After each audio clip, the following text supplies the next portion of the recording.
Sa bidyong ito, mag-update lang ako ng mga OLA noong last year na nagkaroon ng cease and desist order at mga OLA na na-revoke.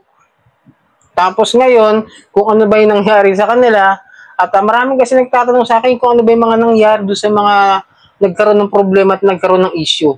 Kaya tatalakayin natin dito sa bidyong ito yung mga yan.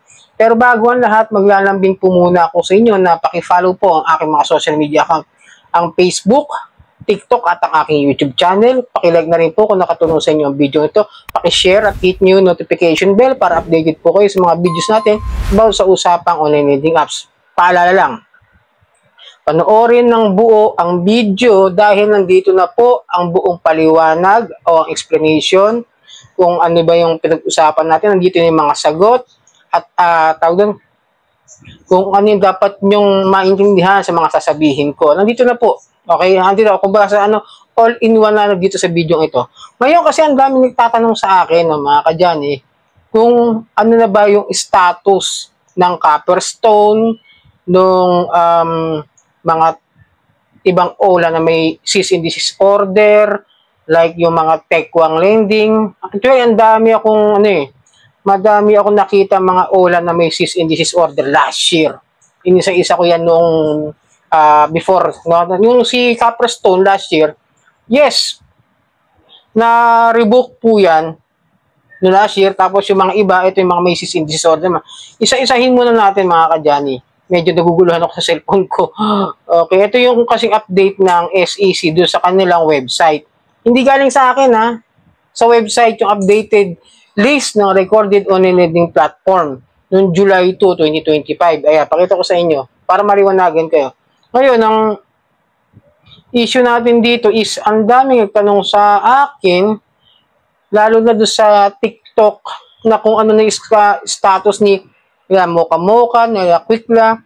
Sabi kasi marami nagsasabi na revoke nga. Yes, totoo, na-revoke last year. Pero itong update na ngayon ng SEC, huwag ka muna mag-text, naniningin lang naman kayo. Itong si Copperstone, na-lift up na po yung kanilang revocation order. Nitong January 8, 2025, pakita ko sa inyo yan, para malinaw, hindi ako ang nagsabi. SEC ang mismo naglagay niyan para maipaliwanag kung ano yung dahilan kung bakit nakabalik na sila. Ayan, sinasabi niya, SEC and bank case number 06-24-545 dated 08 January 8, 2025. Lifting of revocation order. Dito sa Copperstone Lending Corporation. Yung Peso Forest, Poco Cash, Blue Peso, Mocha, Peso Pay, Load Cash at yung Quickla. Uulitin ko hindi na sila revoke, na lift up na po. Kaya kasali sila ngayon dito sa bagong updated na list ng recorded online lending platform. So kung ano yung proseso, tatanungin sa bakit nakabalik, revoke na nga, may issue na nga yan, nagkaroon nga ng unfair debt collection practices, kaya nga nawalan na lisensya. Hindi ko po alam. Yun lang po masasabi ko. Hindi ko alam kung ano yung proseso ni SEC at kung ano yung dahilan ni SEC kung bakit na-lift up yung kanilang lisensya at kung bakit na-revoke, kung bakit na-lift up yung revocation order ng lisensya. Okay?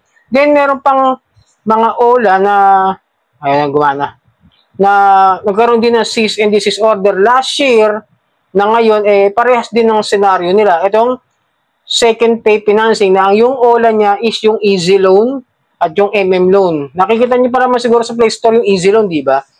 Parang may nakikita kong ganun Ito naman yung sinabi niya, cease and desist order lifted, dated noong December 18, 2024. So, mas nauna itong ma-lift up yung cease and desist order nila para makapag-operate na naman itong mga ganitong online lending apps. Okay? Ulitin ko second pay financing, yung easy loan at yung loan. Yan po, nagkaroon din na cease and desist order last year at ibalik na naman sa kanilang registration.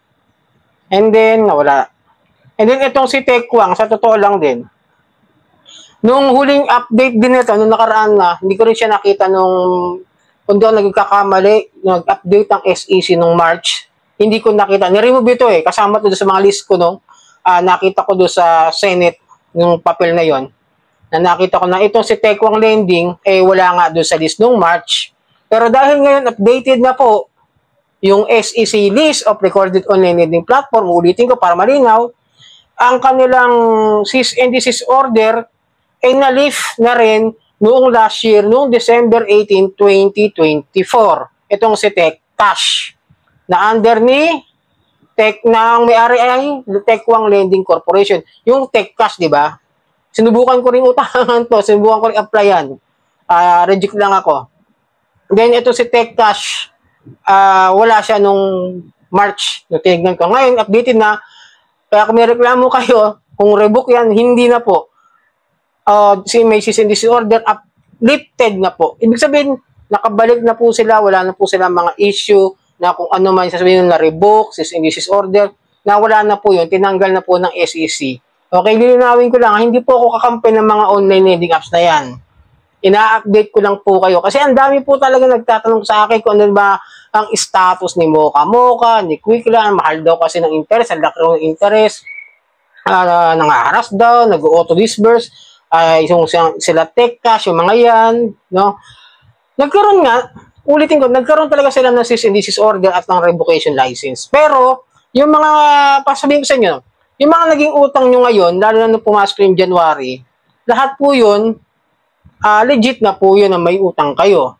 Kaya kung sasabihin nyo na utangan nyo, hindi nyo babayaran at ginagawa ng mga Ola Farmer, dahil ang alam nila, rebook na. Marami akong nakikita sa Facebook groups na gano'n na, rebook na yun, huwag nyo nang bayaran.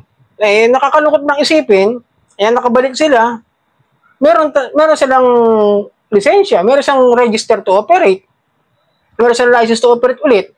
Pinagbigyan, hindi ko alam ulitin ko, hindi ko alam kung ano yung process ng SEC kung paano nila na ibalik yon at kung paano yung ginawa nila.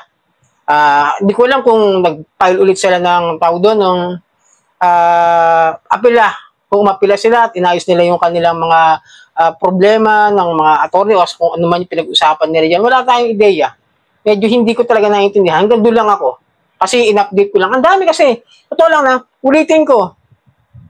Lisensyado na po ulit yung mga yan. Sana sa TikTok ang dami. Kuya, si Quickla, ano ba, rebook ba yan? Kasi, ang dami reklamo pa rin hanggang ngayon. Kahit nasa pawak ako, nakikita ko pa sa mga complaint Nababasa ko sa mga complaint ng mga ibang OLA victims na kasama rin sila dyan. Then yung iba dyan, yung nga, sila Tech Cash.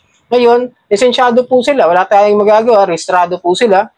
Kaya kung may utang po kayo dyan, is masasuggest ko na lang, lalo na si Mocha Mocha, para lang, submitting entities po yan. Magpapasa po yan na record kapag hindi kayo nakapagbayad ng utang. Kaya kayo kay Quickla ko dyan, bayad lagi ako ron. Lalo sinubukan ko. Ginagamit ko na si Quickla noon as for my emergency purposes. Kung sakasakali kinakapos ako, tsaka ko lang siya ginagamit. Yun lang yung naging dahilan ko kung bakit ako humirap kay Quickla. Kasi kay Mocha Mocha, hindi ako na-approve. Tsaka kay Peso Bupe. Hanggang kay Quickla lang. Ngayon, reject na rin ako kay Quickla. Peso, okay na yun. At least wala na akong problema sa kanila.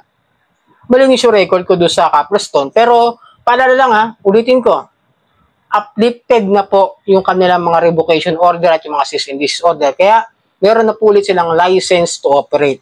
Sana nakatulong ang video ito. Muli, maglalambing ako sa inyo na pakipollow po ang aking mga social media account ng Facebook, TikTok at ang aking YouTube channel. Maraming po salamat sa uulitin.